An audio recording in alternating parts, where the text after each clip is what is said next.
Now I'm live. Oh, I also meant to ask, how come I doubt you would know. How come my character she is white and not black like it usually is? Go to dark mode on the left of roll 20. You will see something that says enable dark mode. It is a little tiny moon. It is enabled. I mean, like everything else is like dark. It's just the actual sheet. Also, I can Huh. barely read the text in the chat now for some reason. If you want to go ahead and if you want to go and refresh the page, feel free. That's the thing, though. I think that's just how it is because I've been off and on the site all day. Where the heck did you get a D4? Wait, what? Who? What? Who the heck got a D4 out? Well, if you click on the number in parentheses, so like with yours, that Yeah? 3, watch. You could drag and drop it? What the? What the hell? That's new to me. Saber's 3. That's really cool, actually. I guess And that's it's really good for initiative. That's and it stays their color too. So like your purple one is purple. I'm red. It's red. Oh, that's actually really nice. Oh, Coda's already here, and so is Luna. Dear God. Wolfie's first. Hello everyone. Welcome into the next adventure of solo D&D with apparently 2 people because I can't only be special enough to do solo D&D. I then also have to do solo D&D with other people and then stream it because I'm just really weird. I don't know. I am really breaking the mold of what is socially normal in society, so. I mean, I can leave if you want to be solo. Well, I mean, both of us could leave. I mean,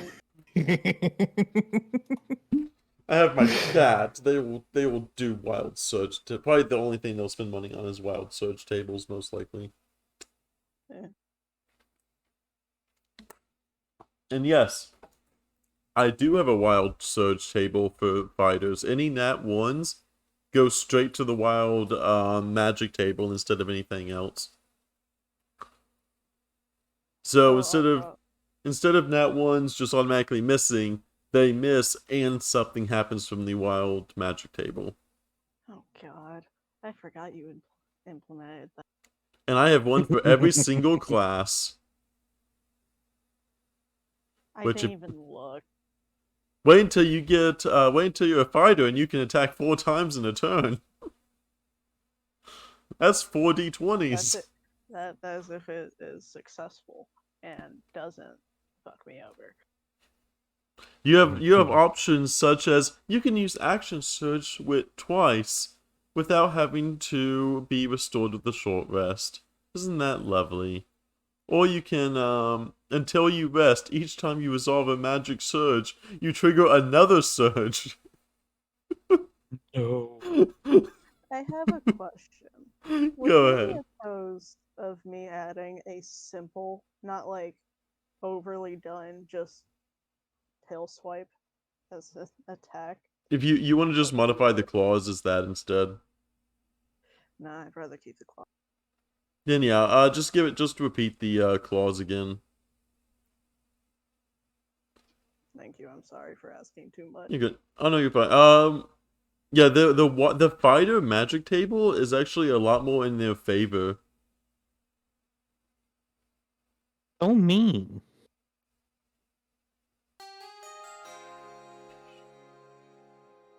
Wolfie, stop doing the gift subs. I don't need them right now.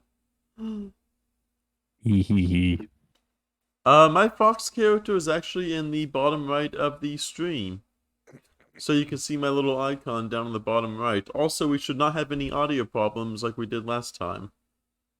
I'm gonna go ahead and now that everyone's kind of coming in here, Wolfie is cute. I'm gonna go ahead and kind of give a little backstory or a little let's do a little recap from yesterday. Yesterday we went to the Zerda. hmm? Kill you saying they can still hear the fan. Oh, thank you for that. Oh no, he's joking. Okay. What?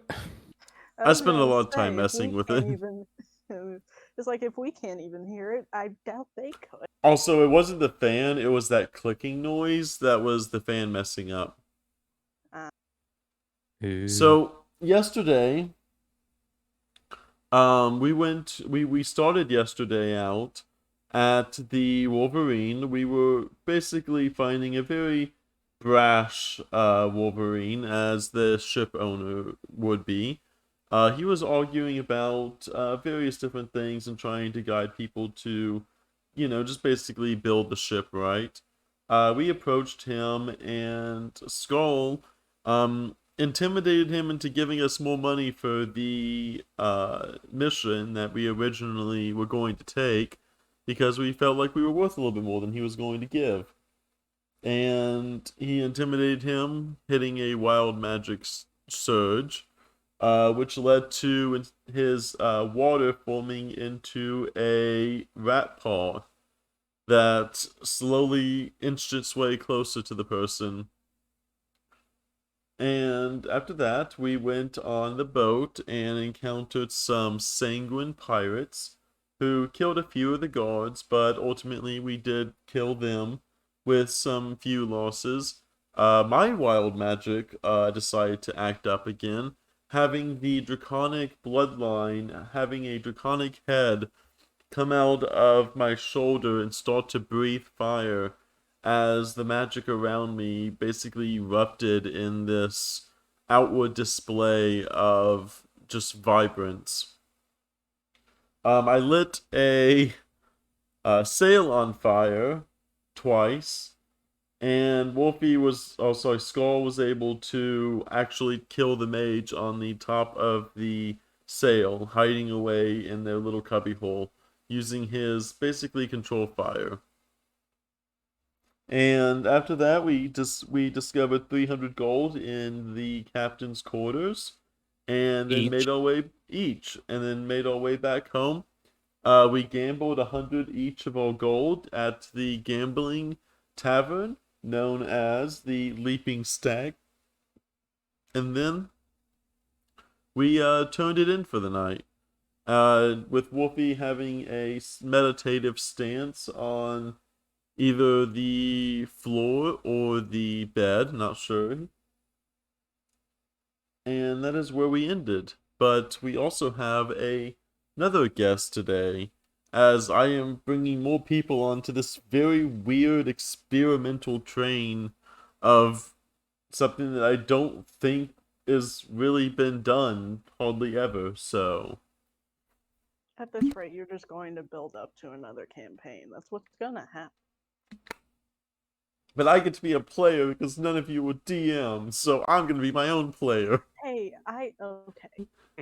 In my case, I would love to, but I would need to actually This is read. this is great. Actually, you'll realize, Saber, this actually is the pure essence of what D&D DMing is all about, and I think you'll find that so far. It answers all the questions you need to answer. It's just you are being a part of it instead of asking someone else to be a part of it. I mean, I can Zerda. Hmm. Someone did a redeem. Guide the plot. Okay. On the road.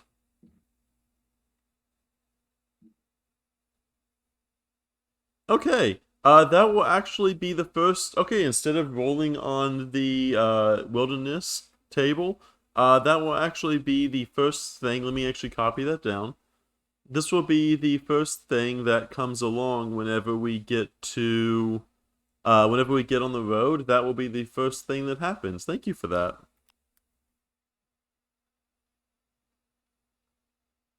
So let me go and write that you let down. him have the ability to just do a wild magic. Yes. Yes. What the fuck? It's actually And quite fun. there's a wild I'm magic not gonna table for lie. everyone.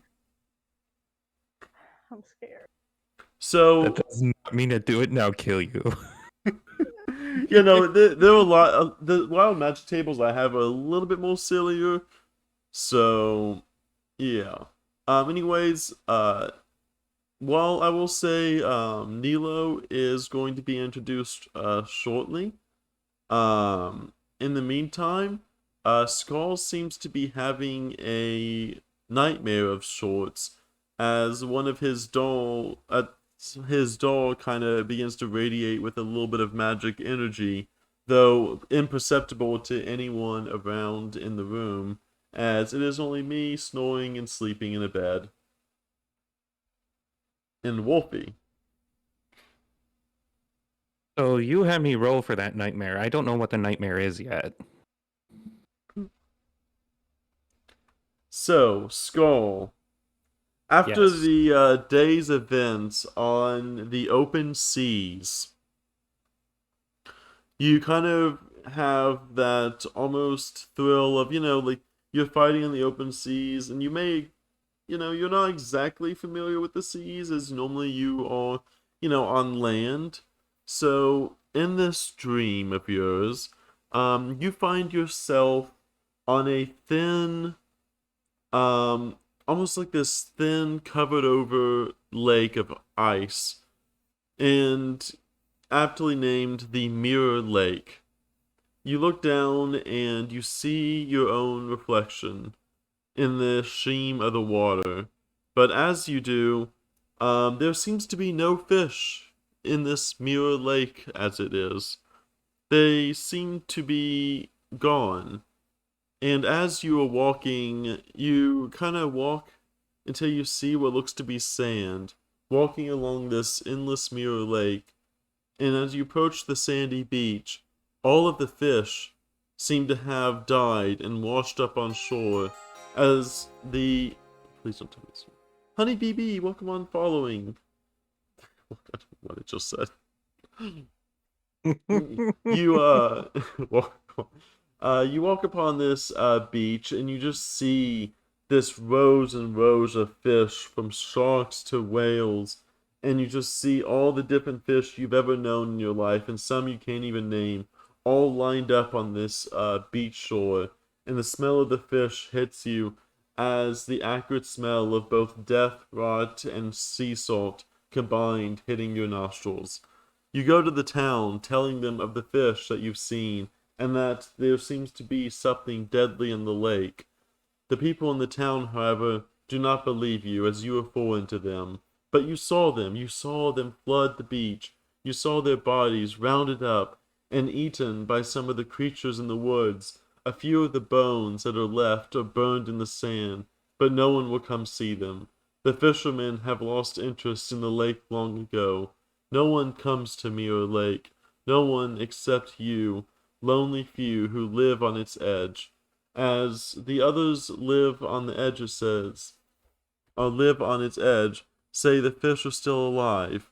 But you know the truth. There is no fish in the lake. There is no life in Mirror Lake.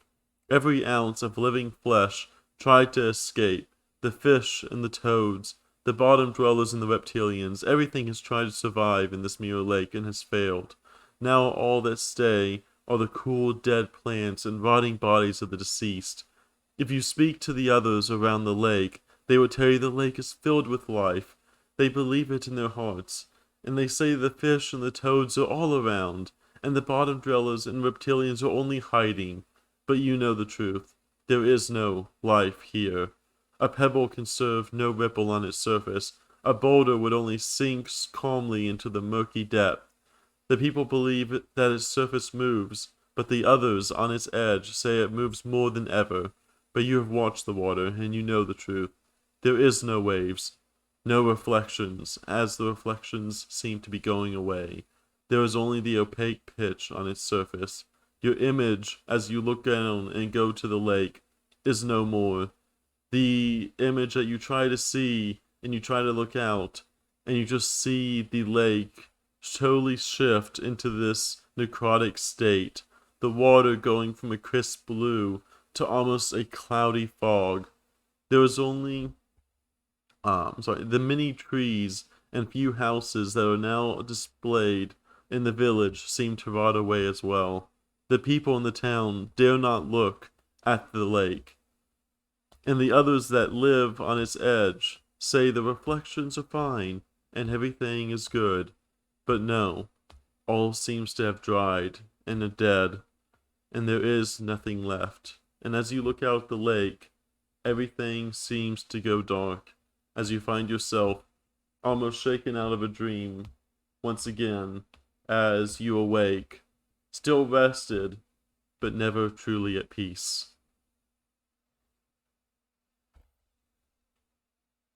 That is way too long of a... This dialogue may have been longer than I expected. You did it yourself. I did not realize that there was like literally like 200 words to each of these nightmares. Nightmares be like that. And then you'll forget them as soon as you wake up. And now, I will say, you wake and shift from that. And that is where your story will stop for now, as we have a new story down below. And yes, I did see that redeem someone. Nelo, you find yourself at the bottom of the tavern. It is very, very late into the night as you have come in from wherever sorts you were before. As you see, most of the gambling has died down, with a few card tables still playing and a few dice games still playing, but the brawler have all seemed to go to sleep. The fighting pit seems to be closed, and there's nothing more than just a few cards littering the tables. What do you do?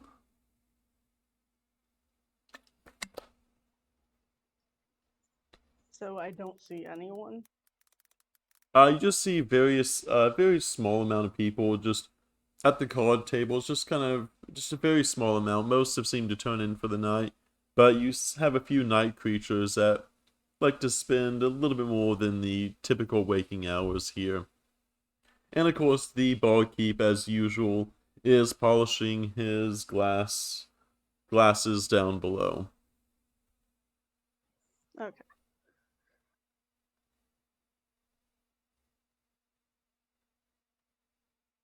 Sorry, give me a second. I literally knew what I was going to say, and I just Good. brained it.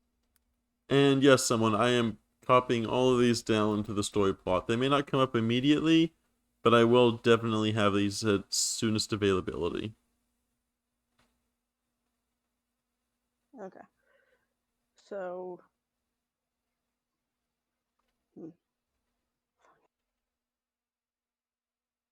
And yes, I am hydrating. That was way too long of a nightmare. I may have to not use that table.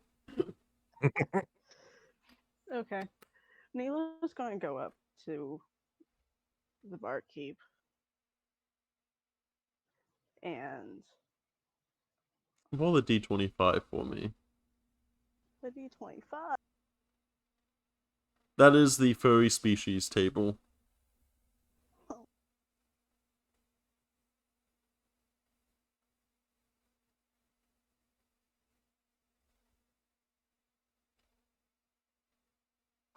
I should probably add that in the character I do sheet. need like slight assistance because for a minute there's like, okay, I can just like do a specific advanced rolls. It's slash roll in the chat box, slash roll 1d25. Okay.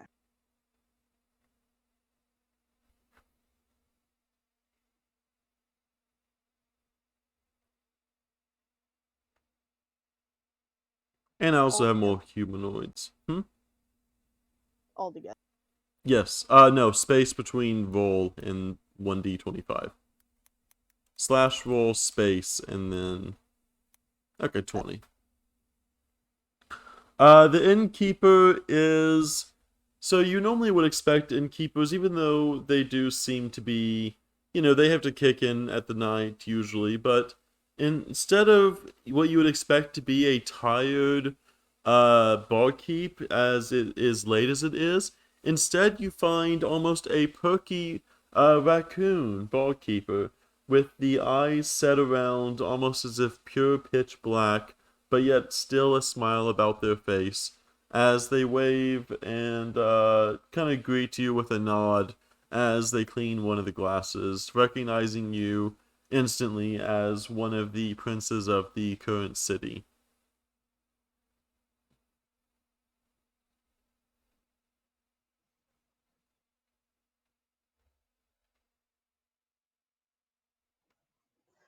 Hello there. Um, do you have can can I have one of your like best rooms if that is possible? You see the raccoon kind of they kind of cleaning one of the glasses. They kind of look inside of it, and they set down the glass as to not get it any dirtier than it was.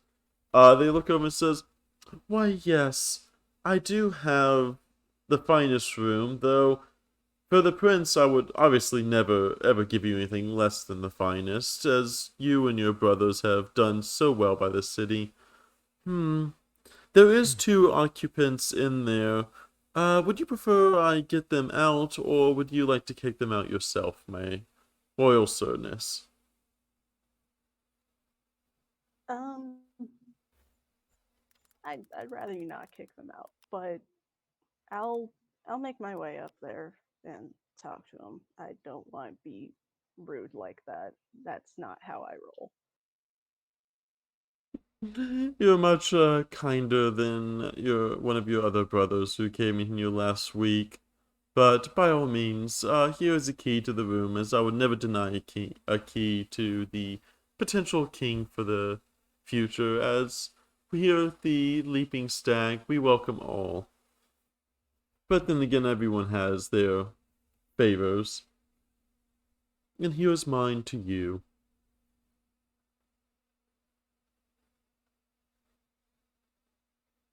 And the raccoon lady will hand you the key to the room, which is not only speckled in small gems, but in the very top of it you see what looks to be just a singular shining ruby of some sort of almost magic-like quality about it. Oh,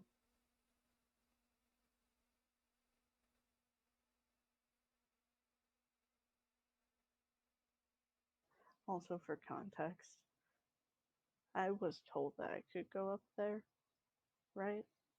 Yes, Yes. you have the key to the Okay. room. That's what I thought. I just computing. Okay then. But I'm just gonna. Skull, as you kind of wake out of your nightmare with almost kind of having these beads as you're trying to piece together this like puzzle of almost this fear of trying to get someone to believe something that is clearly true, but all around you, you just no one seems to understand or willing to believe, or even willing as far as even if they do listen, there's no sense of rhyme or reason. And as much as you try to convince otherwise, your words just seem to fall flat on the people of this village. And with that, the water begins to wash over the village. And even though there was no fish and no life, the waves, with their one final stir, wash up in a giant tidal wave and wash over the village as you begin to be submerged in this murky darkness. You break out of your meditation and start to hear steps coming outside the room.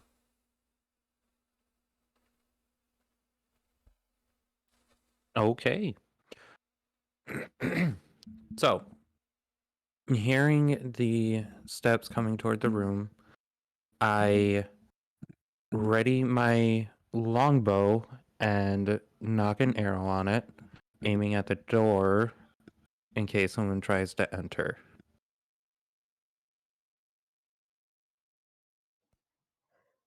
Nelo takes a deep breath as he goes to knock on the door. Okay. Hello?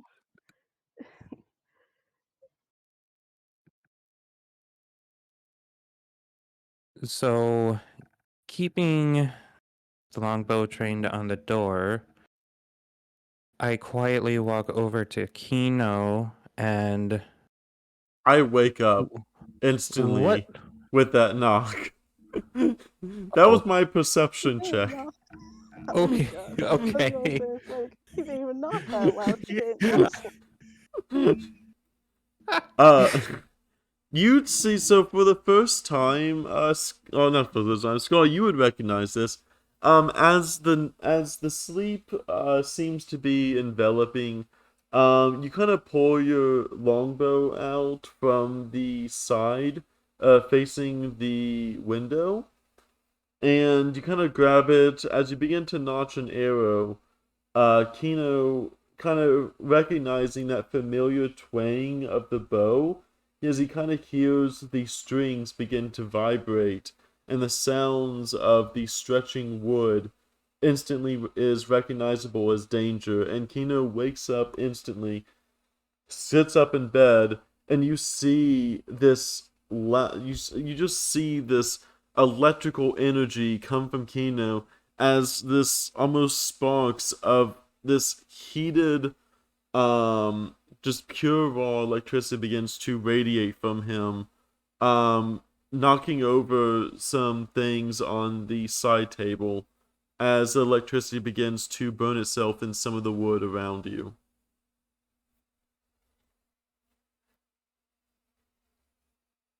So, seeing all this electrical charge, excuse me, I train the bow on the door as I get a little closer, and I respond to the person outside. Who is it? Oh, um,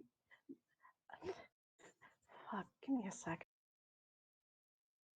I told you I won that money fair and square last night. I will not have any more of your tricks. If you're here for the 100 gold, then you can go sleep in the... And you just kind of see him, as the voice seems to be non-violent at first.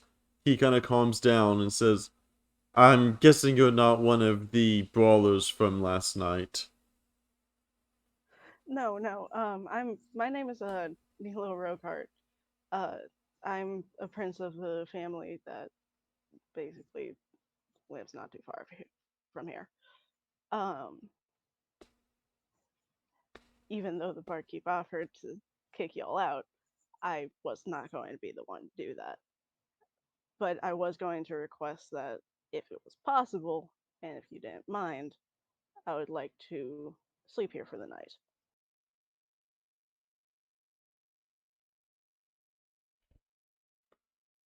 You kind of see Kina look over to Skoll. Well, we are... You say a prince, you say. And how much exactly did he say this room was? How much did you say it was? I'm pretty sure you kind of just gave it to me. I did. That's why. Actually, I kind of got it for free. You kind of hear Kina, free? You kind of hear him say, free? We paid 90 gold for this room. You gotta pay at least half if you plan on getting in here.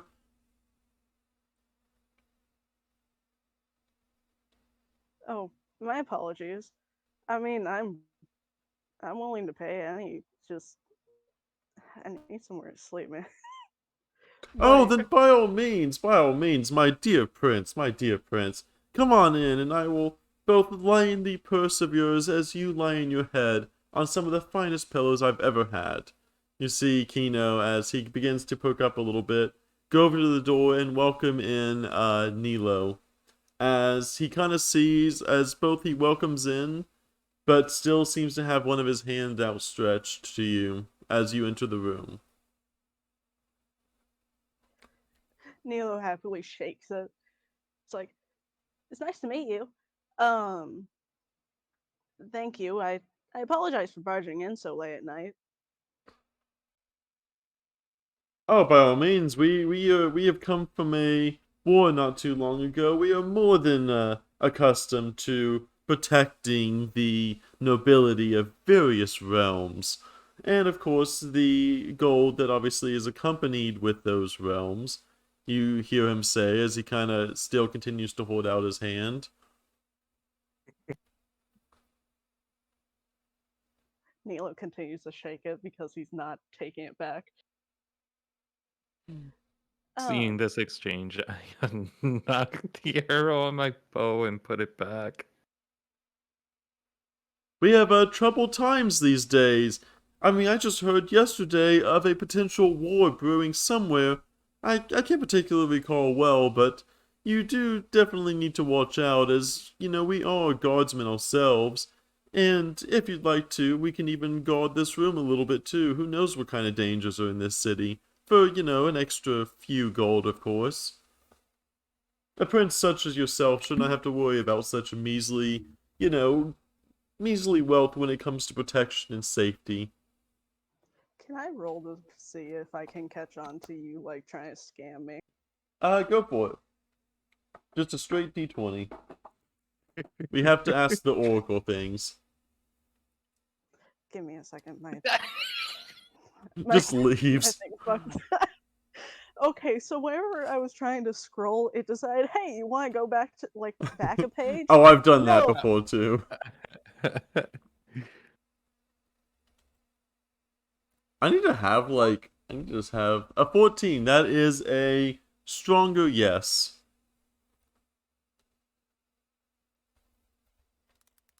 Okay, give me a second to get everything back the way it was. Oh my god, it got fixed somehow. This is bullshit.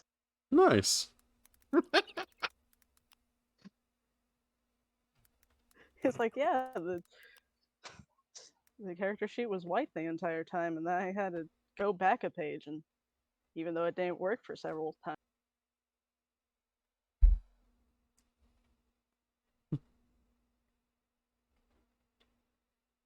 Keno still has his outstretched hand, seeing as the prince has decided to grace him with the presence of his company. I go and lean against the windowsill, crossing my arms over my chest. I may be, like, not the smartest out of my two siblings, especially my sister, but I'm almost positive you, you you're trying to get my money. My dear prince, services such as guards come very expensive these days. In fact, we just had, what was it, Skoll? We had, what was it, 300 gold just to be a guard over a silly boat just yesterday. And now all we ask is to both give you a room and protect you from all the dangers of this whole tavern for only a measly 45 gold. Our services are, this is just more than, our services are basically a gift to you. We just need our own wealth to continue on our adventures as we have many dangerous adventures prepared ahead of us. I look over at Keno with a small smirk on my face and nod my head. 300 gold each, yes.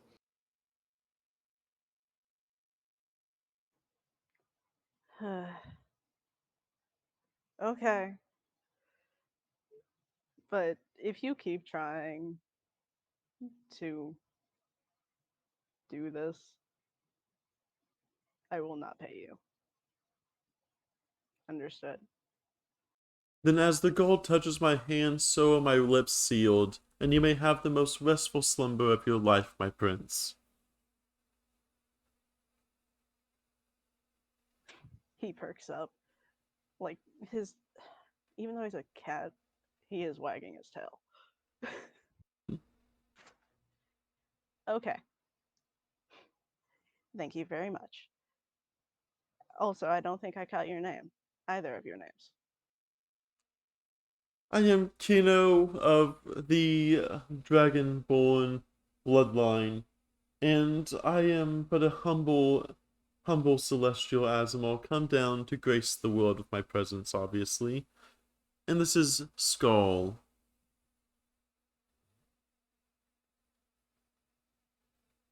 I look over at. Is it pronounced Nelo or Nelo? Nelo. Nelo. I look over at Nelo and nod my head. And we said winter elf yesterday, right? Yes, Winter Elf. Like Okay. Santa. Do not compare me to Santa, or I will leave. It's a Winter Elf. I mean, Shut up. I am a winter elf. I hail from a village that has disappeared. That the elements have retaken.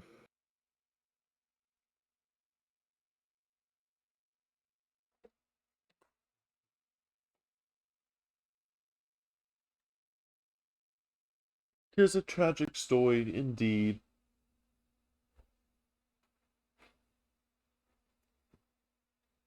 Are you gonna pay Keno? so.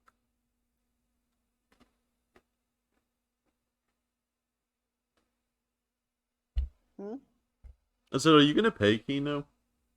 Yes, I was going to. I was just waiting for y'all to finish your introductions. Oh.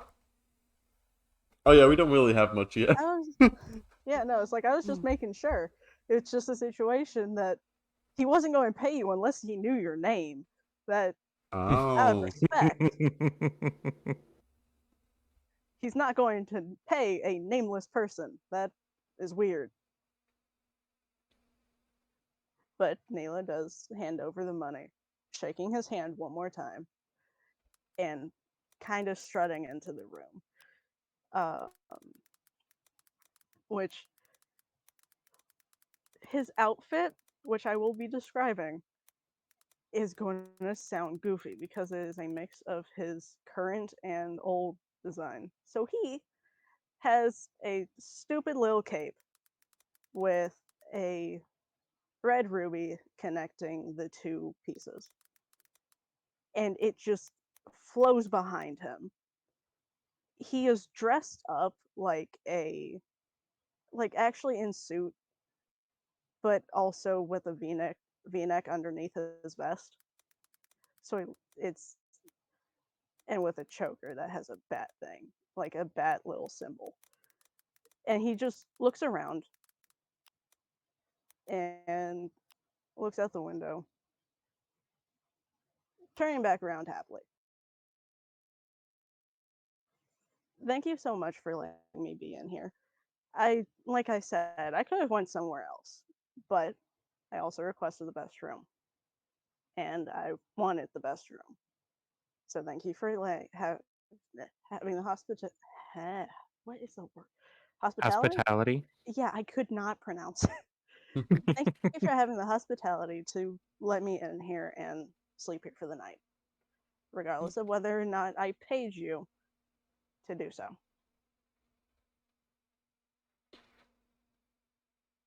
You just see Keno give a small bow as he will go to one of the other beds to finish his slumber.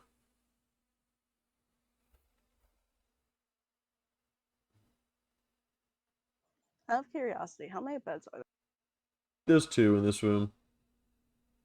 There's Three. two. Sorry, there's Three. three. Oh. Three. Oh, that would have been funny, but okay. I don't even know if Skoll didn't actually say where he's meditating. Is he meditating flat on a bed? Is he cross-legged? Is he Cross-legged. on the bed? Easier to get up. Yeah. Easier to get up if something happens. You had the bed by the window then. Mm-hmm.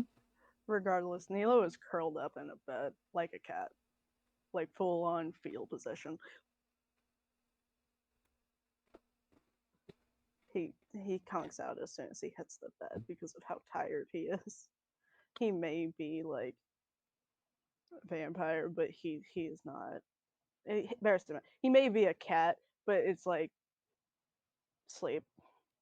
He can't stay up for too. Okay. Skoll, what do you do in the 4 hours or 4 to 6 hours that you have to yourself each morning when everyone else is sound asleep? I am studying those gem trinkets I have as they circle around my head, keeping me in a calm state after the nightmares.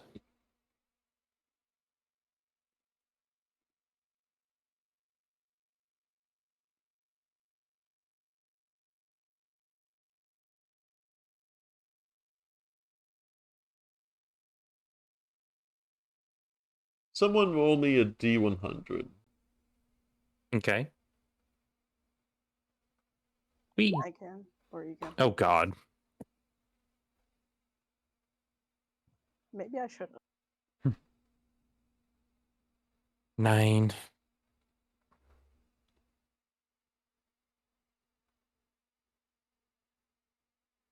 Okay.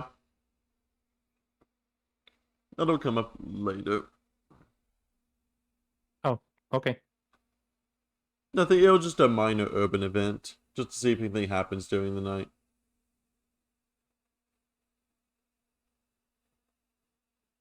Okay.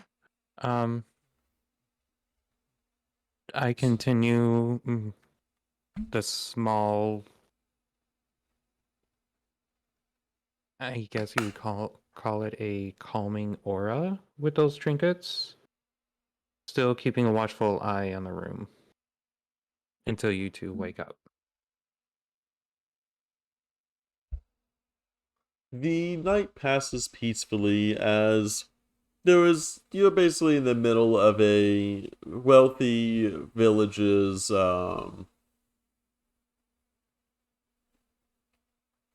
you were basically where are you, Saber? Oh, when am I? You you find you find yourselves basically the night passes peacefully as you are in a wealthy place with many guards and many safeties already afforded to the whole city. As the morning awakes, Nelo is still having part of their rest cycle still to go. And you see Keno waking up a little bit, and as Skoll is doing his meditation, you see Keno. What was his trinket? I think it was the Elven Arrow, and I forget what the other one was. It was the small vial of holy water, I think, or holy Yeah. oil or something. You see Keno as he kind of wakes up. He will do his normal human stretchies. Big, big yawning and big yawn stretchies. And big old stretchies. And as he kind of sits up in bed, he kind of looks out and sees the dawn beginning to creep over. And as he's seeing you study your balls, No. Gems. gems, Oh studying, God. studying your 7 gems, or chaos emeralds, however you describe them. You will see him kind of reach around his neck and kind of feel for the necklace about himself. And as Skoll is doing his thing, Keno will begin to chant small words as the small vial of holy water um, begins to glow, and he just has his own meditative stance that he does every morning. Skoll recognizing this as his morning ritual, as he has to spend a few hours doing over this chant.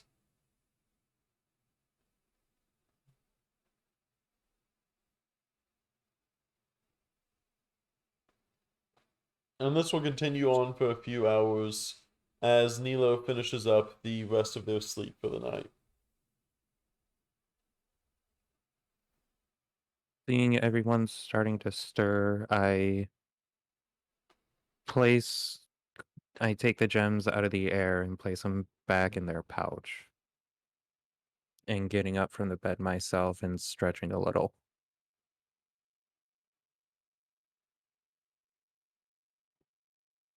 Nelo, you start to wake and stir. I'm going to keep describing cat actions. Uh, By all means. Okay. I know, but he groggily gets up. He doesn't want to be up. It's like he he tosses and turns, but decides fuck it because he notices like daylight. So he stretches like a cat would. Very.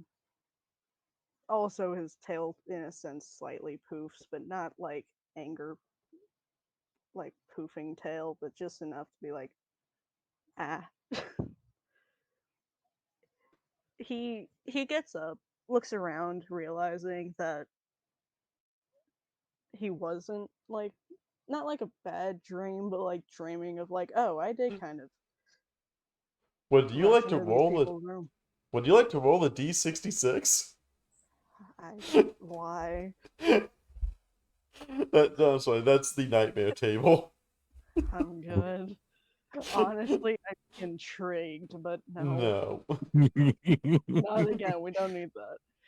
But he gets up and, well, more of just scooting on the side of the bed, rubbing his eyes. Good morning, you two. Give me a second. My voice is too low. Is that what you say in character? No, just give me a second. My voice is too low. You're like, sorry, I'm a little bit quiet in the mornings. My voice is a bit low in the mornings. It takes my voice a bit to ramp up to its kitty glory. No way in hell. Kid's too high. Good morning, you two. What are y'all's plans for today? You kind of see Keno as he begins to finish up the last of his chants, having the vial go from a clear holy water, come like a clear vial, to almost a reddish tint, as the water in the vial takes on that vibrant, almost dragon scale red color. And as he lets go of the vial, it hits and thumps against his chest as the whole day seems to be a lot colder this morning.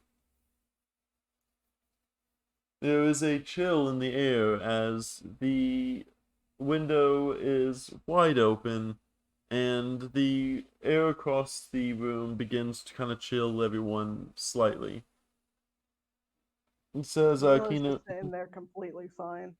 Cold don't bother him. you now that Keno's able to be more aware of his surroundings, he shivers a little bit, noticing the state of the weather today, and basically says, "Well, as you, of course, Prince, I'm sure you have many princely duties. We are, however, my friend and I, going on an adventure today. We plan to seek out a famous, life-giving plant held by a druid circle far off in the mountains." An adventure? Honestly, I don't have really princely duties, but I'd love to join you if you would allow me to. I tilt my head over at Nelo with a questioning look and ask, why don't you have princely duties? Well, currently, I mean, technically, Ryan and Priscilla are taking care of it, my sibling and my sister. And I actually took a small leave so I could basically go adventuring and other stuff before I have to either deal with that or just um, basically getting stronger to the point where if I had to do it, I had the ability and didn't have to worry about it. Well, my prince, I'm sure there's many things on the quest board. Uh, we could more than free to check out the quest board with you, as we did find it yesterday. I'm sure there's plenty of things on there for, small little tussles that happen in the village. I mean, yeah, but what you guys are doing sounds so much more fun.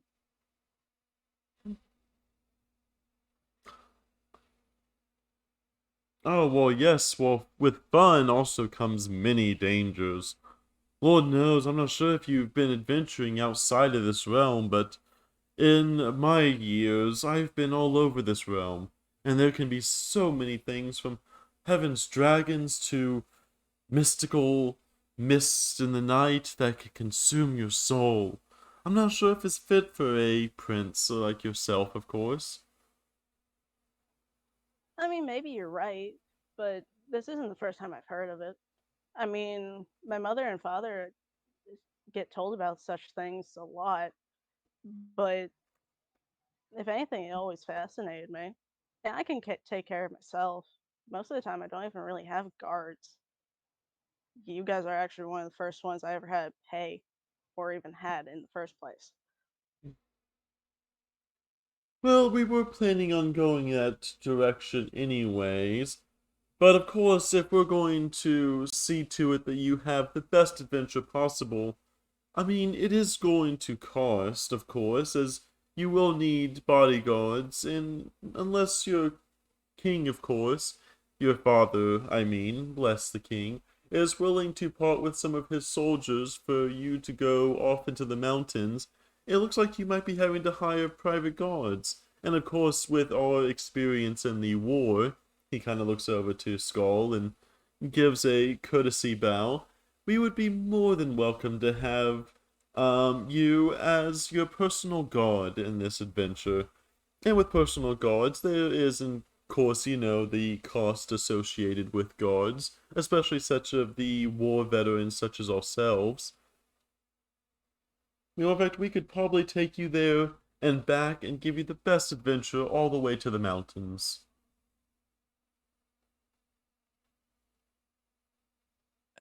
Listening to this exchange, I just shake my head with a smirk as I'm packing my stuff.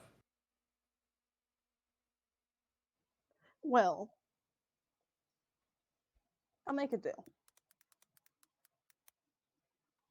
How much were you planning on making me pay you for you to be my guards? Roll a 1d10. Ooh, In either. 8 times 10. Oh, of course, going all the way up to the mountain and back is such a treacherous journey. It would have to be, of course, 800 gold pieces each, as it would be many days' travel, many, even weeks. Lord bless, it could be months' travel to get us all the way up to the mountains and back. And of course, the life-giving plant, as so told by the druids, could provide more than enough for your kingdom. Just imagine the financial wealth your kingdom could accrue if you were to bring back such life-giving plant to, I'm sure, your king's alchemist. It would pay for more than itself and more. I'll make a deal. One, I am not going to be hiring you unless I absolutely need to. I am still going to go with you regardless. I will at least pay you half for all of this. Then Does by that the work? Yes, and then by the king's word we will deliver you and the life-giving plant directly to your father. And with this, who knows what kind of promotion you may get within your own ranks, as this plant, I'm sure, is going to be such an aid to the recent wars that have been happening. Honestly, as long as it's better than the commotion that there already is about me. Let's see. Go ahead and re-roll that D10.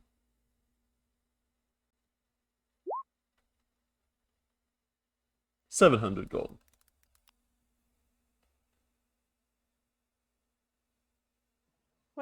Oh, okay. That was a redeem. Someone wanted to re-roll the D10. That should be re-roll a die. Yeah, If yeah. Oh, and thank you. I see one more of the Pygmy redeems. Thank you. I will add that to the list of encounters.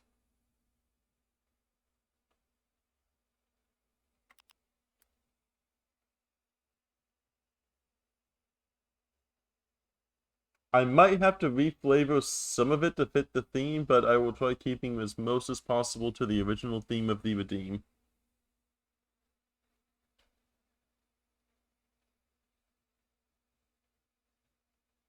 Oh, we roll that D10 as a D20. I'm not gonna allow rolls to change the dice. But you can have any die rerolled, but I'm not gonna let dice be upscaled or downscaled. Could you imagine if I got a D20? Yeah, I'm and like, that 20? That'd be 2,000 2,000 gold. each. yeah.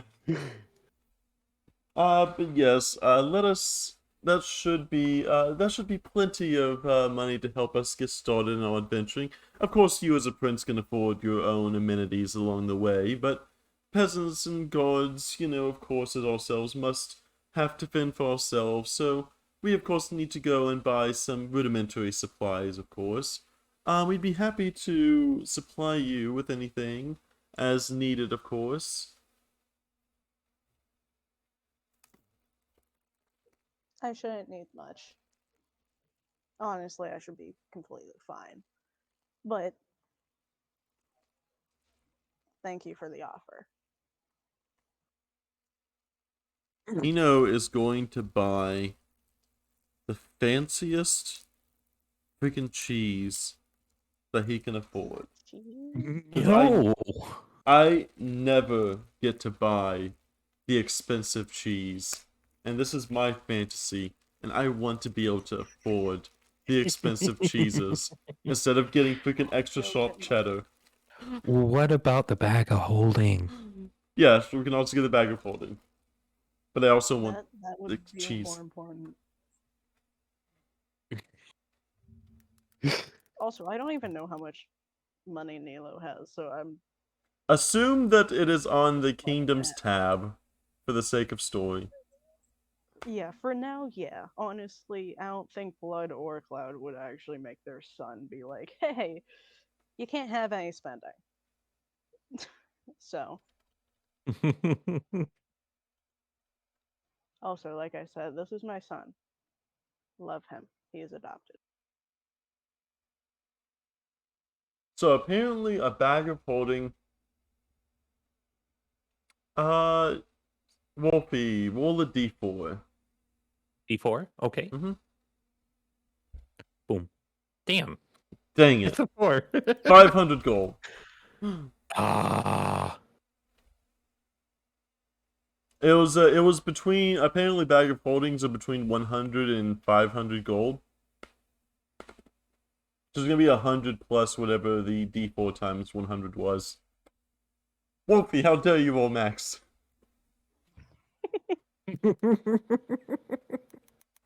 No. So I think so. Check Let's see. again.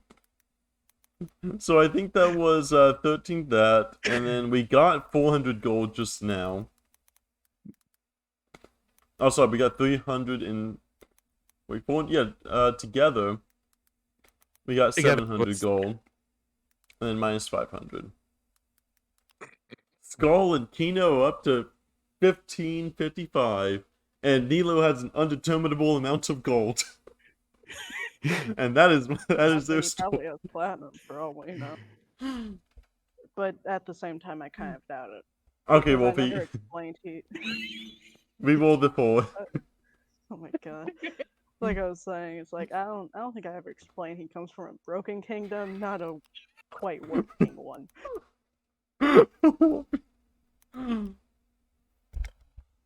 Well, they know. That's like a what's that? So that's a one in like what is that? 16 chance. It's okay. We don't really money's the D&D economy is in ruins. We're level 3 and we already have I like was gonna say, if you think about it, it's just like keep it in mind loosely, if anything, unless I it's absolutely important.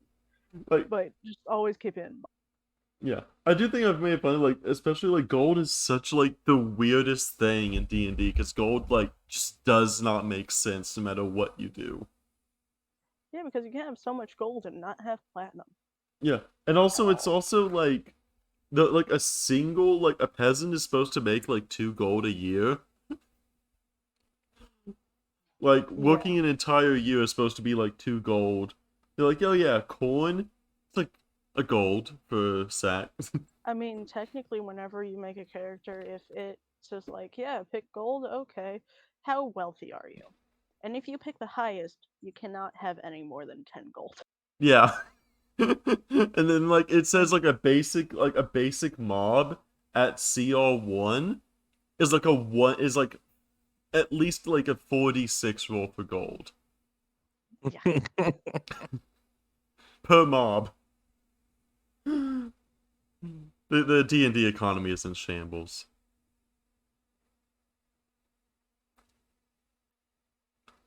No cursed cheese. No cursed cheese.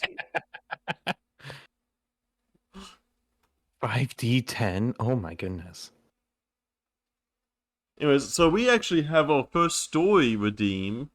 As we all make out to the city, we have our first actual story redeem. Instead of rolling on the random encounters,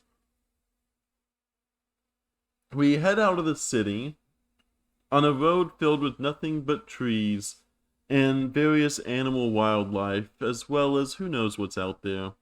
And we all decide, after a whole day's, about half a day's travel along the road, mostly getting through the well-traveled parts before we head up to the mountains. At the base of the mountain, there seems to be a tavern that is posted alongside the middle of the road between here and the various kingdoms around. Saber, you get to roll what the tavern name is this time. So roll 2 d20s. 14 and 11.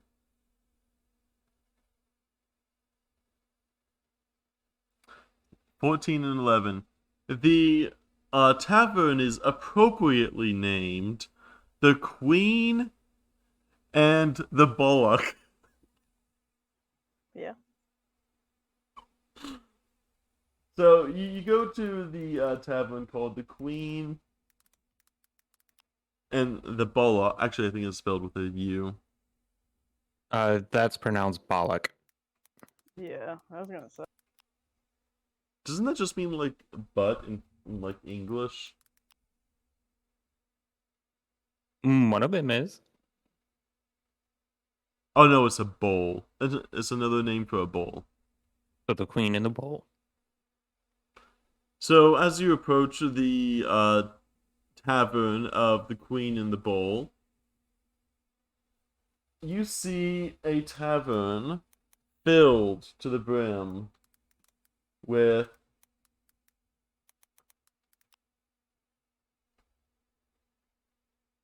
Oh dear. There's an actual 25 in there. Oh no. this is the species table. And also, give me a D. Each of you give me a D11.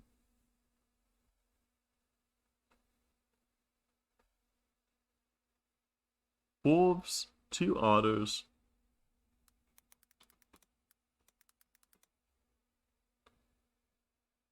Four. A wolverine. And 12. So as you're kind of you kind of see the patrons of this establishment, being as it is the center road of a various different kingdoms. You see patrons consisting of wolves, twice as many otters, a wolverine, and a goat. And led up on stage currently is performing a what is Wolfie roll? A Vulpin is up on stage singing away as they pluck a lyre in their hands with a what's a mappick? A mapak?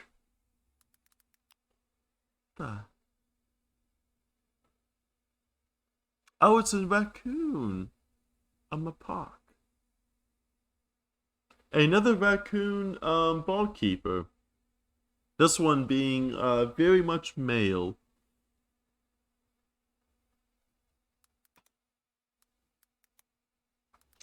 Oh, and we get to see what kind of tavern it is, too.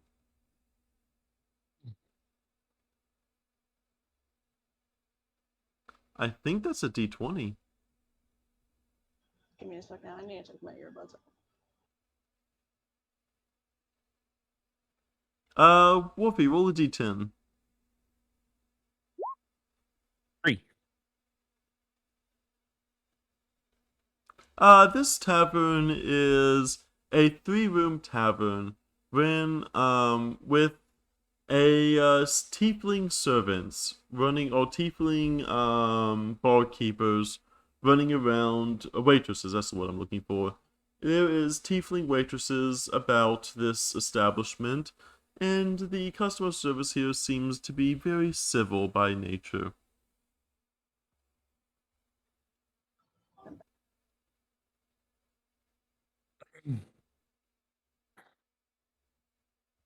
Do we have a map for this by chance or no? I'm looking for one. I'll try to see what kind of tavern it was, because I did manage to somehow. Here we go.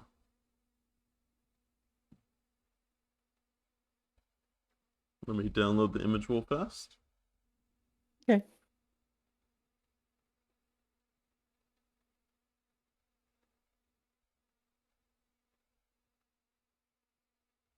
There we go.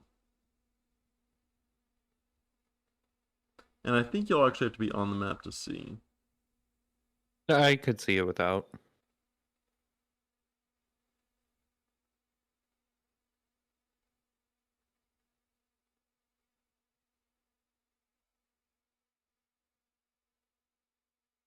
Oop, and there we go.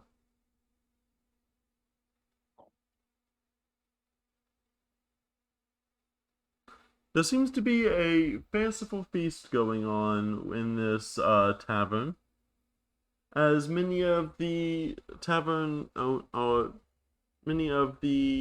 tavern patrons seem to be celebrating something of sorts.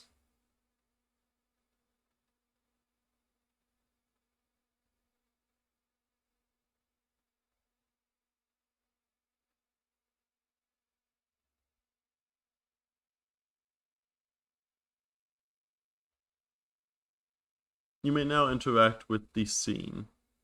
I'm not going to Okay. be able to find like exact tokens for everything. I was waiting to see if you were finished, so. I just don't know. It's like in my case, sort of the same, but I had to transfer rooms, so I was busy. I knew for a fact I had like a tavern generator of sorts that had like what kind of tavern, because I know I used it last time, but I don't know where it went. I'll have to organize You that a mean little bit what better. kind of tavern you said? Yeah, there was something I had last time that I had that was what I think kind of it's tavern it was. I think it's where you have like where the shops and stuff are. If I remember right. That would make sense. Yeah, I have the tavern name generator and I have the type of shops. I know you had Oh. it because we used it to do. The gambling den. Yeah. Although you may have looked it up. That may very well fit.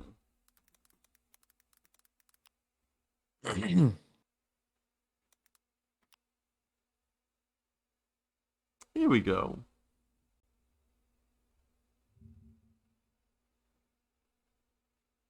Let's see what this tavern is known for. No. Oh, it's dead sight. I hate that. We will say this tavern specializes in selling wines of all of the different kingdoms, as they are a meeting point between all the various kingdoms.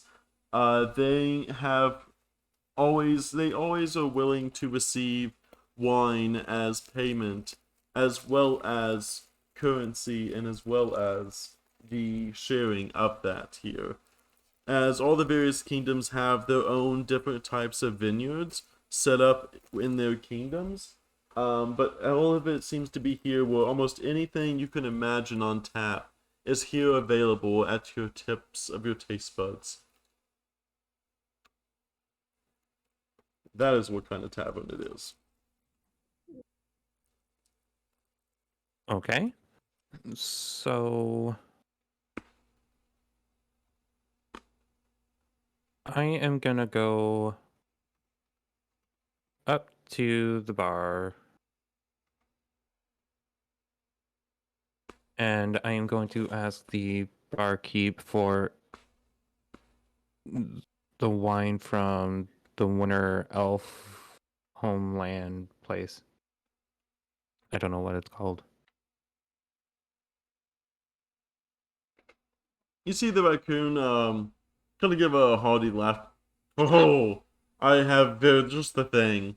We have had a few winter elves come by ever since the end of the war. Some have turned to a trading life after. It's a much more peaceful life, as you can imagine. Some turning away their swords for sickles and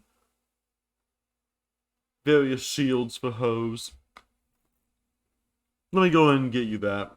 And as you will see, he will go out to the back. And you kind of hear the gentle mixings of maybe some ice, as well as some clattering of something. He comes back and lays down just a pure empty glass in front of you. But this glass seems to be shaped in a form similar to that of a almost ice prism, as the glass itself has a beautifully etched surface with simple snowflakes patterned about it. You kind of see him pull out a metal canister of sort, and as he pours the liquid in your cup, you can almost see with your magical sense this sense of chill about the air, where the area around the glass almost vibrates with this frost-like it's almost like frost-like magic about it. And as he finishes topping it off with the canister, he just places a singular winter berry on top, stem and all. As he kind of has it, he places it on top where a little tiny ice cube was formed on the top of the glass. And the winter berry just sags very oh so gently to the side of the cup, placed there as he hands it to you. Okay. Taking this glass, I give a nod of thanks. How much is it? 5 gold. Okay, I lay the 5 gold on the bar for him, and I walk back over to everybody. Well, as he's walking back, I actually walked over there in the meantime. Give me a second. I can't be that close. He walks up, happily looking around.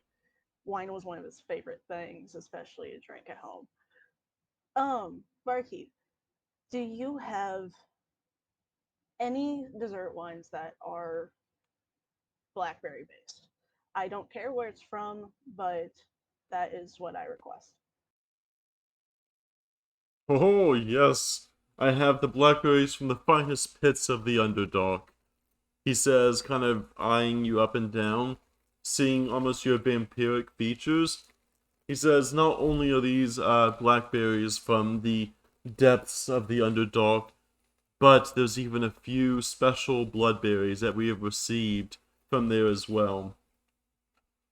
Though due to the warring nature of the Underdog, the price is a little bit more steep than usual.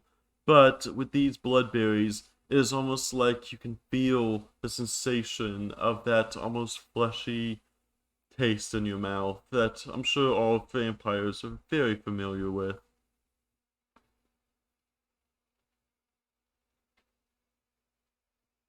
And he will prepare that. Hmm?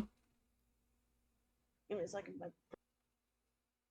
He will go back and grab some various things as he hands you a empty chalice of sorts that is basically done in the shape of a rat skull, but with its eyes plugged with beautiful red gems. As he pours this almost blood-colored mixture into the glass, and then topping it with various blackberries circled around the rim, with a singular bloodberry topped purely in the middle, with its stem pointing directly to the sky of the tavern. Thank you so much. How much was it again? 10 gold, of course, for the extra trouble of the underdog's business transactions. He nods and hands over the 10 gold. And then uh, and then he walks back over and hands 5 gold to Skoll.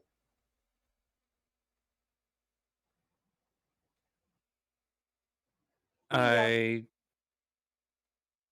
take the gold with a questioning look. Why are you giving me extra gold? Because you kind of ordered it fast enough to where I couldn't pay for you, so instead of paying for you, I gave you back your money. Or your money's worth.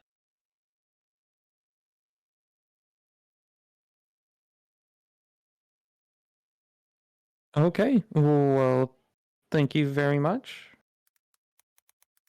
I take a sip of the wine, feeling the chill of it going down my throat. As the airs seem to be chilling across the realm today, even though you do not feel the chill, you realize that this drink is even colder than that, as the iciness about it lashes at your tongue in an almost just soothing way, as the chill has almost a heart-stopping effect in the way that you feel almost embraced, as if you were stuck in a block of ice for a second before regaining your senses and sensing that strong magic coming from this. You recognize it as a sensation that brings you back to your home in pure sensing bliss.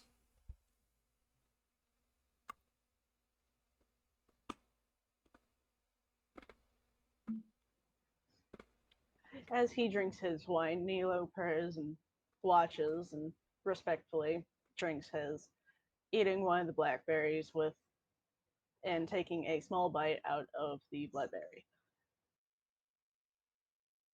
It reminds you, do you actually eat flesh or drink Okay, blood? so he eventually, but he at this point in time still gets cravings, but will not go for anything other than hunted species. So, like, feral rabbits is usually the biggest thing that he goes for. Oh, okay.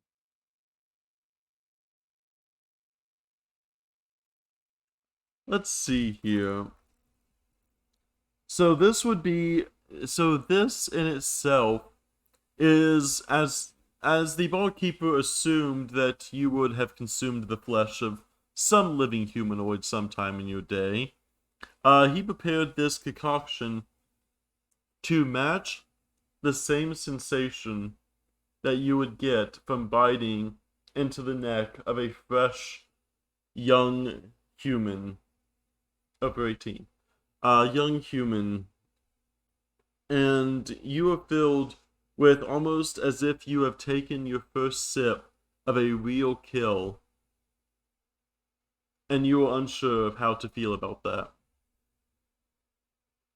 As all of the sensation fills your cravings almost instantly, but with a single swallow, all of that sensation and pleasure leaves your body, as the drink can only provide that pleasure for as long as you are still drinking.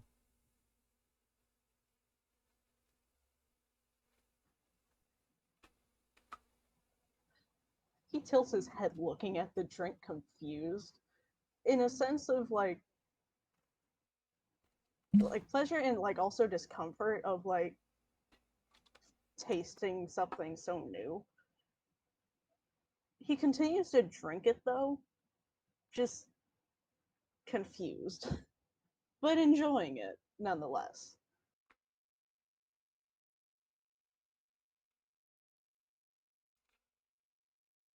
And in this, roll a d25. Someone. Okay.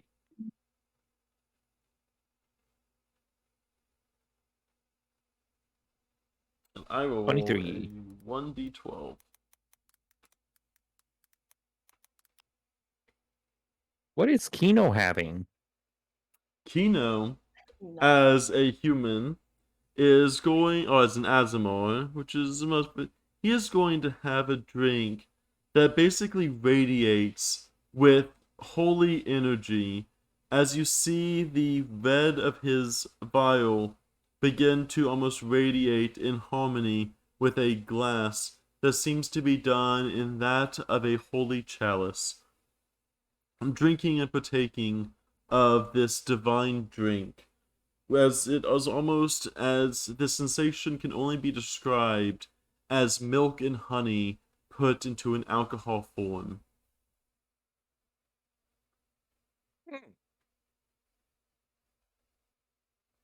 And Wolfie, with that, you Uh-oh. hear the otters around you talk about a siege that has recently befallen one of the skunk kingdoms of mostly it's not really much of a kingdom as it is a they kind of keep themselves in caves, and they mention that they've heard that oozes have begun to invade the caves and have been spawning daily, and every time they cut down one of the oozes, it seems to only split it in two, causing each two parts to grow stronger and bigger than the original piece it was cut from. And they seem to talk about how the skunks have been fleeing from the caves as their homes, as their entire cave dwellings seems to be almost stuck in a cube-like state, as the jelliness of their homes are no more, and have now been seen fleeing the various caves into the forests, as the skunk anthros have now been trying to find new homes.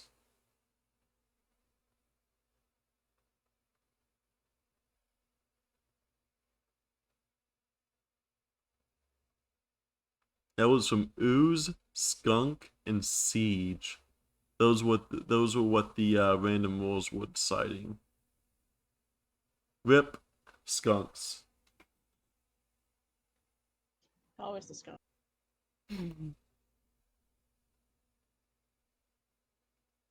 F for the skunks.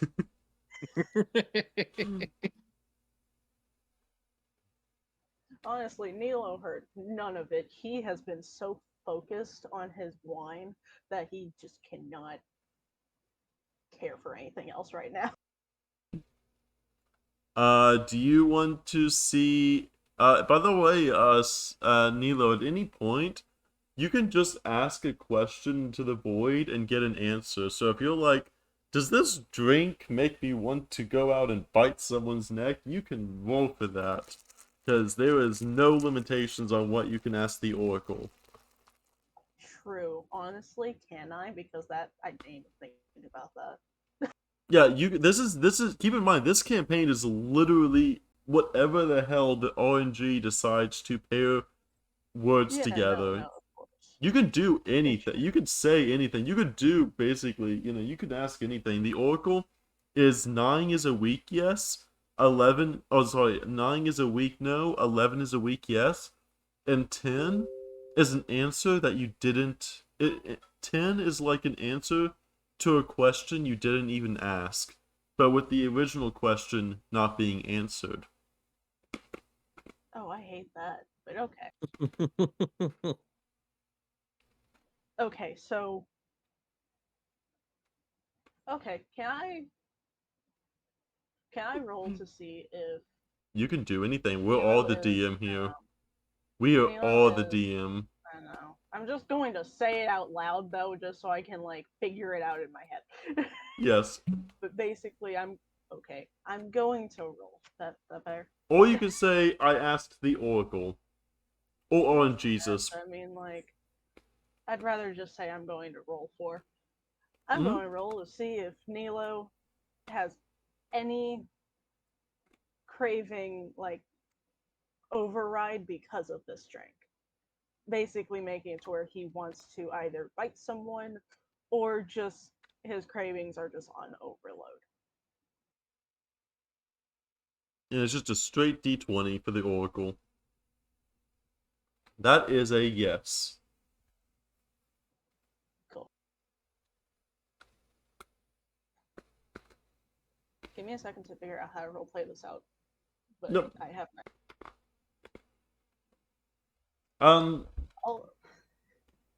Can I just mention that in rare occasions, especially if he is overloaded or any kind of craving, his eyes do have a slight glow to them.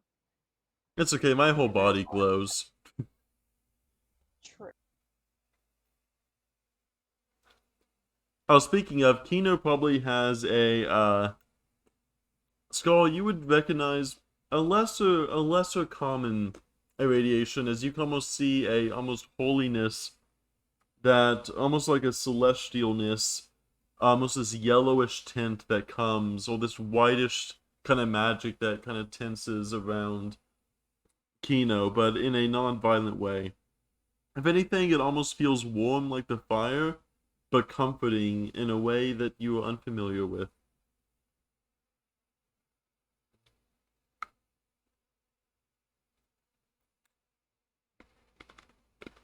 Okay. So, Skoll sensing this odd sensation coming from Keno. I ask what he is feeling at the moment to kind of understand the new sensation better.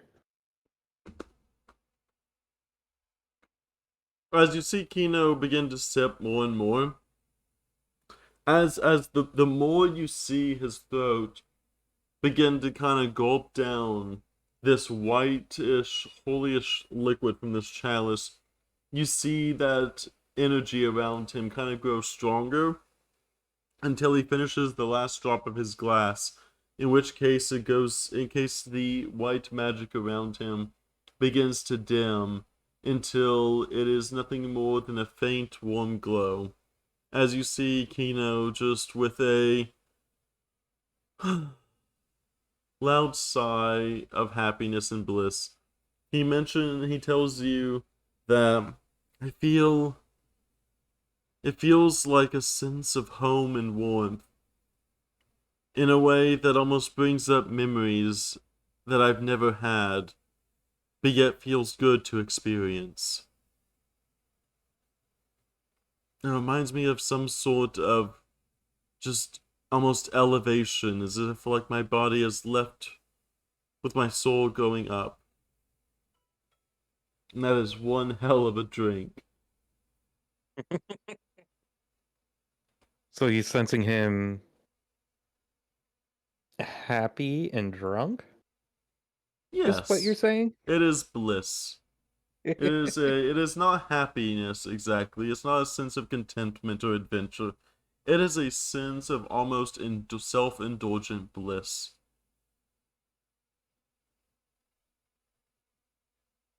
Okay. Mm, so hearing Kino's explanation, I nod my head and keep it in mind for the next time I sense this coming from him. While taking another sip of my own wine.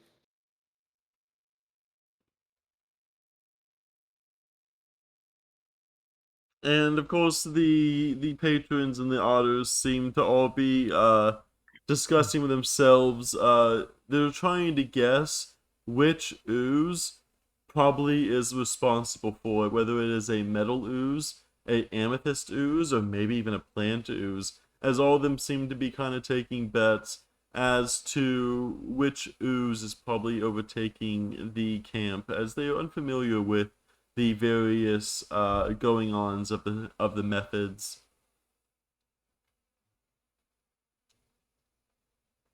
Nelo, how are you doing?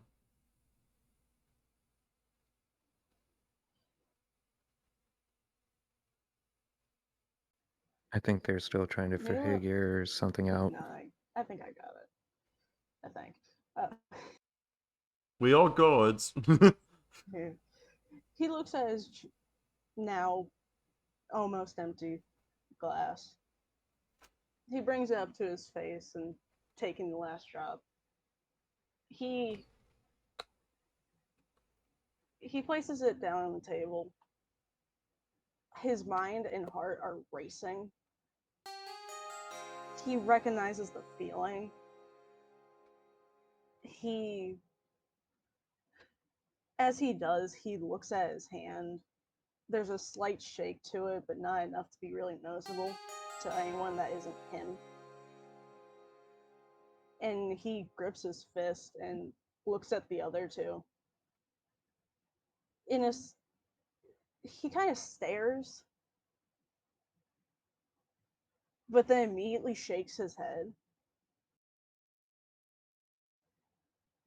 I'm sorry to do this, but I need to go out real fast. Um, I I need to do something. If you don't mind, can you guys not leave without me? Why, of course, my prince, I would never leave such a fine heir to the throne. For, of course, you know, favors beget favors, and this is my favor to you, of course, my dear prince.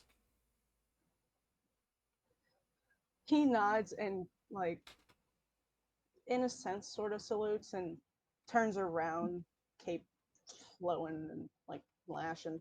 But it's like he kind of storms out quickly, looking for the closest feral animal Uh, to. Yeah. Keno is going to follow, but in stealth.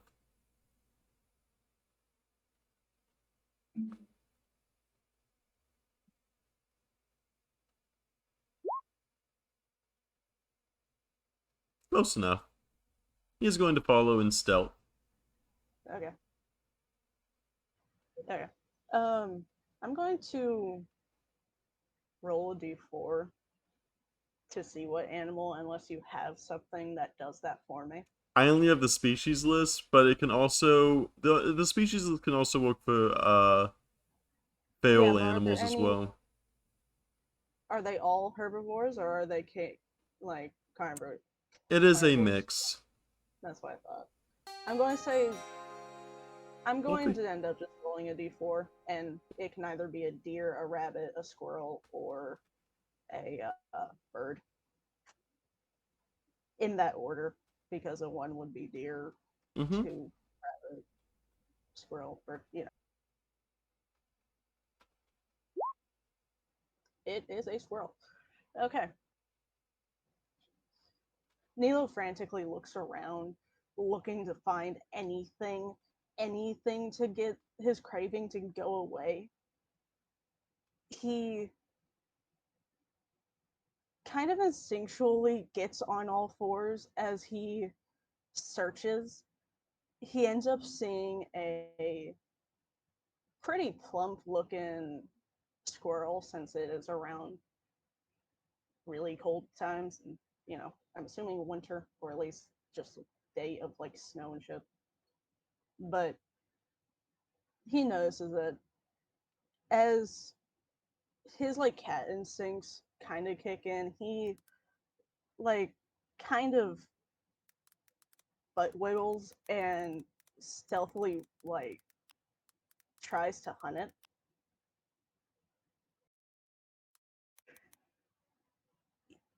Don't tell me it's a female. Shut It's up. pregnant. No. Double kill.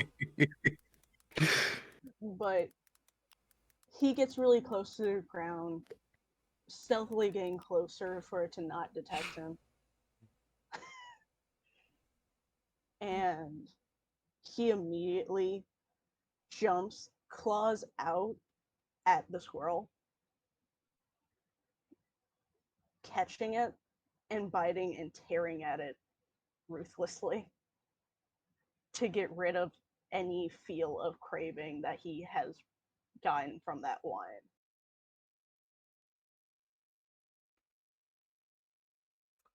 Does it satiate the craving? I'll roll a d20 to see if that's the case. So you have to frame in a yes or no question. Which I think that was, but It was. I realized I didn't do that originally. Yeah, that's fair. Yes. Yeah. Good. Wolfie wants you to re-roll it. What?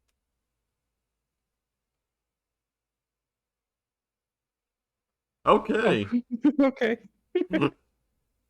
That is an extremely, you can describe that, Nelo. I actually wanted to ask if you had anything, like, to say, since you are watching all of this go down, before I go into, like, more about. No, by all means, go ahead. I am observing this. That's fair. Okay. As Nelo finishes it, trying to take any and all blood out of it and even meat off of it, just destroying this squirrel, he calms down, and as the craving goes down, he sits up, or sits crisscrossed, looking at his hands again, no longer shaky. He purrs with satisfaction as he tries to rub the blood off of his mouth as best as he can with his paw, getting a good amount off of it. He licked his teeth, trying to cleanse them before he went back to see the others.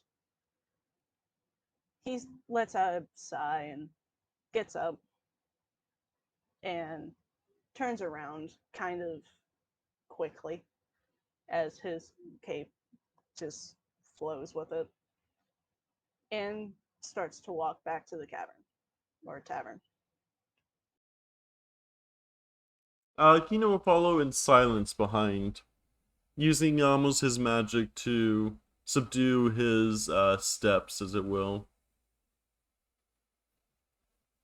And as the to our outside, Skull is listening to these otters describe what's going on with this skunk enclave and about the bets that they are making about these different colored um Oh slime yeah. creatures, I think he said. Oozes, which technically Oozes. also encompasses gelatinous cubes. Ooze is a very well, ooze is a very specific type of creature. It's like one of the like most unvaried amount of creature types in D&D. It consists of cubes, oozes, jellies, black puddings, and genius loci, which I have no idea what a genius loci is. I'd have to Google that one. I have no idea what. Yeah, no. It is a protective. It's an ooze spirit. Do I need to roll for perception for that? No. It is just a. They are just openly talking about various different things of going on about it all. Why is there a wild magic in Redeem? Because Keno's using magic to silence his footsteps. Oh yeah. Oh boy. What does the sorcerer's table have to say about this? Where is sorcerer?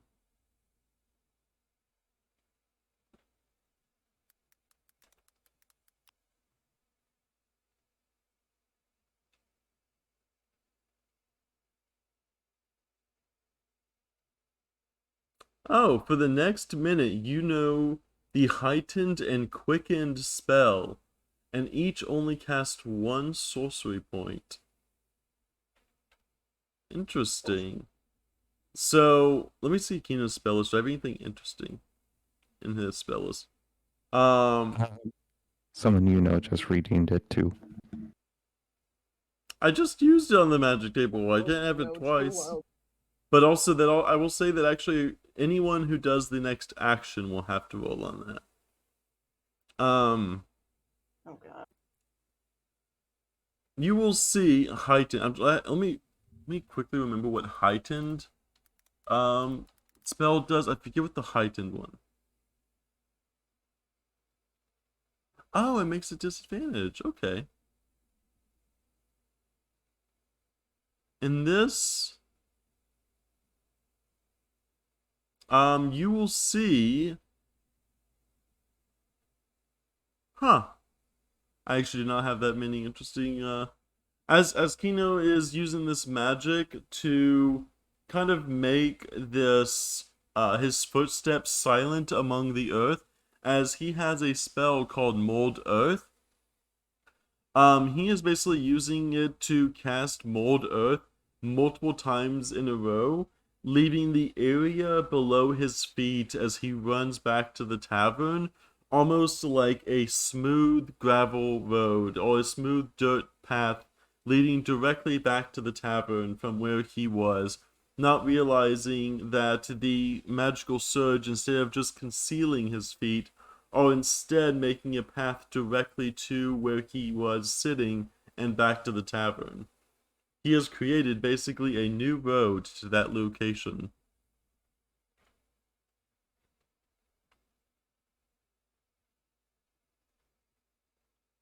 And I will say with that, Keno is able to get to the tavern first.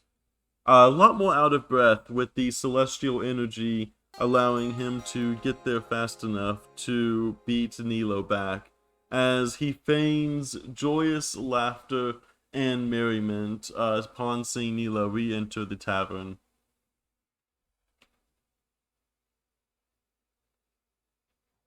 As Nelo enters back, he looks around, finally noticing the otters, not caring to listen though. As he walks back to the group, hey, I'm sorry, I just had to go do something. I hope I didn't keep you guys too long. Oh no, of course, my prince. I was just listening to these otters talk about their slimy sliminess, of course. You know otters and their slippery ways.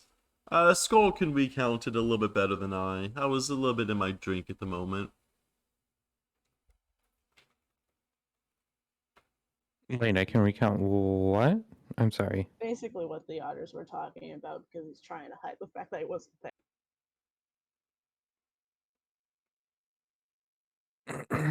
So, looking at these two, knowing that Keno was gone and not saying anything, the otters were talking about these oozes attacking a enclave of skunks and killing them all. Right? Killing them all? Yep, forcing them out of their home. Forcing them out of their home on how a amethyst or a gelatinous. No. What were the other colors he said? I'm sorry. It can either be a black pudding, an ooze, or basically a cube of sorts. So some sort of mega ooze was trying to take over. From deep within the caves, out comes oozes. Hello, Vextrix. Welcome on into the party. Welcome into the box party. What's your class and status?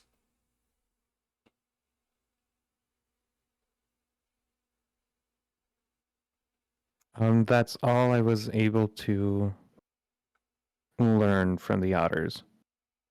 Let's roll on the let me roll a 1d4 just to see which direction it's in. West. They mention the path west.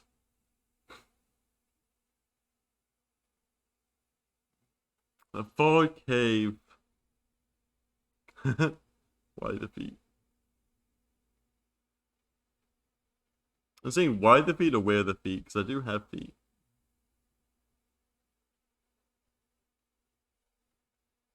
Yeah, yes, as it is, the night as through the night events happen. Um, I think it's yeah, that seems to be about general enoughness. Unless anyone else has anything else for the tavern. Was I able No. to see if I would see this? What road? I'm sorry. On my way back to the tavern, I left a trail that was basically a smoothed road all the way back to the tavern. But you would not see me. You would not be able to immediately catch the fact that I was in it. You would just see a road that leads exactly to where you were running off to, but slightly over to the right. And the path Honestly, I doubt leads. that he would. I was going to say, I'm not going to roll for it, but he would not notice because one, he ran out, not even seeing the non existent road, so him running back and noticing it wouldn't mean anything. Okay, that's fair.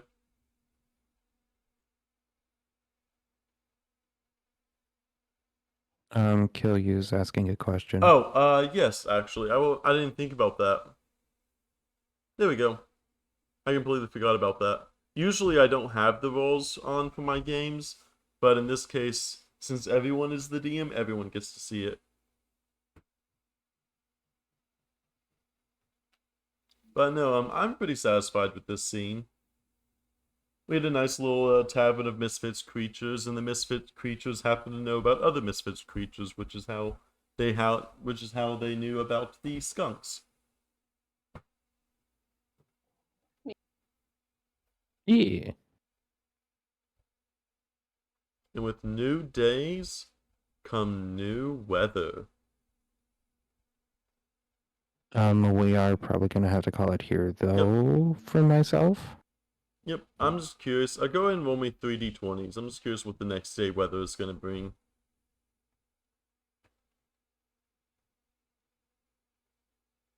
Oh no. Once again, Oh, dear. once again, it is a normal, perfectly temperature day the next day, with no rain. However, the wind is as strong as it has ever been in the past months, as the weather seems to warm up, but yet the winds seem to add an almost iciness about the air, as you see things tumbling about in ways that the wind seems to be almost directing the world in a direction of its own. And Neela, roll a d100.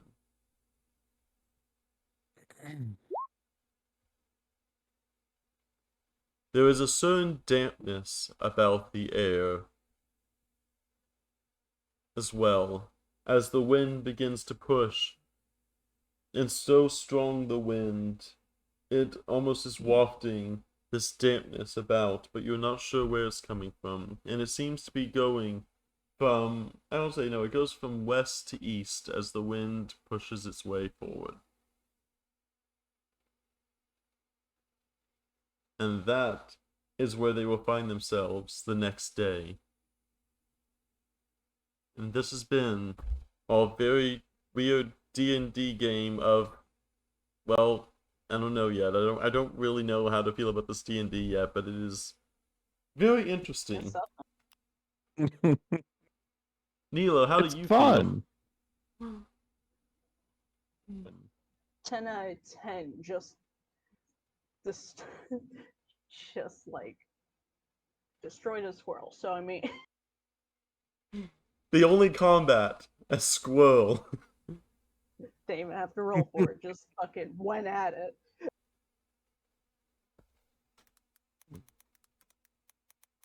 So I guess the adventurers have decided to leave their holy plant quest for means to save the skunk methods.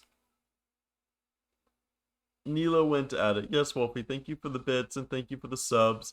I'm just trying to tell. I'm not even trying to tell a story because there isn't actually a story to tell. This is literally just rolling on random tables and then I was trying gonna to say make a mix it story. up as it goes, but I mean, like the story it's making, I'm impressed. It's an interesting, like, it really, I really don't know how to describe it. It really is a different sensation than I've ever been used to. You know, it's not AI dungeon. It's uniform, but not. You never know what's gonna come next. It's fun. Yeah, I like it. We are going to raid out to probably Razim since he does actual tabletop RPGs. I have no idea when I'll stream again, but it might be tomorrow. It will definitely be Saturday. I am doing D&D on Saturday. Tomorrow is a maybe, but that's also because I drive home tomorrow, so it would be a little bit.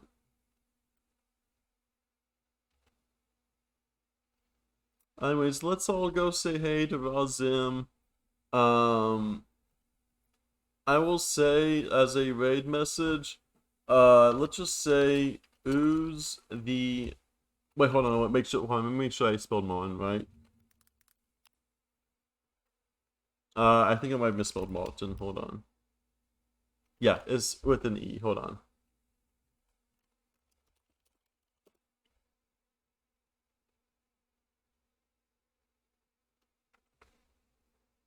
There we go.